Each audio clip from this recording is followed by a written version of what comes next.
Hi, I'm Charles Hatley, and this is Rebecca Malone with Malone Hatley PC, where we truly are your partners through the divorce process.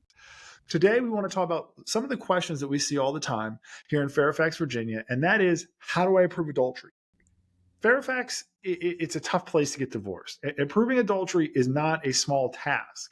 So, Rebecca, first, what is adultery in Fairfax, Virginia? Sure. So, in order to prove adultery, you have to prove that there's been some sort of sexual contact, right, by the other side.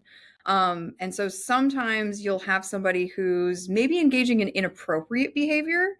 They might be chatting online. They might be going out on dates. They might be doing something else. But in order to prove adultery, you actually have to prove that some sort of sexual contact has happened. And that's a really difficult thing to prove if you don't have an admission, if you don't have some sort of, proof of what's going on. What you've seen most likely are text messages and some other sorts of exchanges, and that makes it a lot more difficult. Mhm. It does. And, it's hard to talk about, you know, you have to have sex with somebody to prove adultery, right? Mm. It's got to be sex. You got to have some sort of penetration. The second question we get, and you brought it up, I've got a bunch of texts with my spouse having a relationship. What can I do with these text messages? Right. So first, as attorneys, we have to be really cautious where evidence is coming from and how was this obtained, right? Mhm. But sometimes parties will share a Facebook account, right? They'll share an email account or something like that. And so it may have been an innocent way that they were able to obtain these messages or whatever it is that's going back and forth.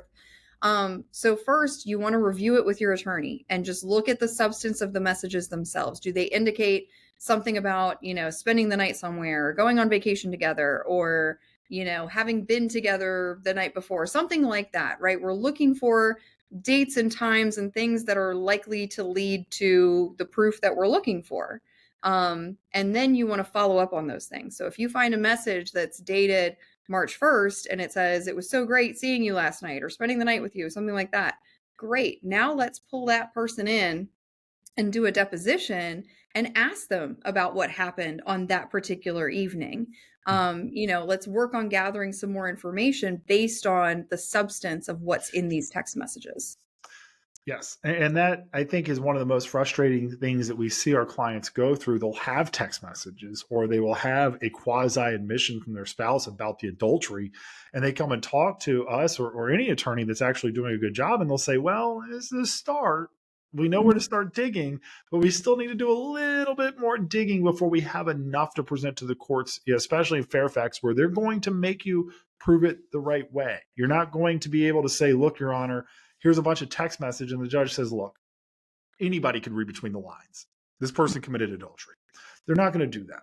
Mhm. Uh, the final question that we get a lot is, what about a private investigator? How are private investigators used in Fairfax, and how do they testify in Fairfax? Sure. So when you're bringing in an investigator, it's important to remember that this is just one piece of your case. It's not going to be the end all be all. We can't just walk in with an investigator's report and hand it to a judge and say, okay, I'm done. I've proven adultery, right? We have to have it in conjunction with everything else. So we have to go through discovery. We have to do our own investigation. We have to get other evidence that we can present to the court. Usually, what an investigator is providing is some additional detail about how frequently are these two people together. Are they, going over to a house and spending the night? Nobody comes out until the next morning, right? They can gather evidence like that, and it's definitely helpful to have in your favor. But sometimes clients are under the impression that they can just get this one report and then they're done, and that there's so much more to it than that. You also have to bring the investigator with you and have them testify about what they saw, what they observed. You can't just hand over that particular report to the court and expect the judge to read it or rely on it. Yeah, the only time I've ever seen a private investigator be enough was where the investigator was able to capture video of the spouse and the spouse's boyfriend in the backyard engaging in the sexual activity where you Mm. could clearly see both of their faces, and he recorded the entire interaction in broad daylight. So, we just played that in court. But again, we had to have the private investigator show up. And for that particular client, I know that particular client had been and talked to other attorneys, and nobody had brought up the idea because he had this video. And he's like, look, I have this video. And everybody's like, great, we can prove adultery. Nobody had brought up to him, you're going to have the private investigator come to court to talk about the video, right? The person who took the video has to hand it to the court. So, proving adultery in Fairfax, it is the same as in other parts of the state, but it's a little bit more difficult sometimes.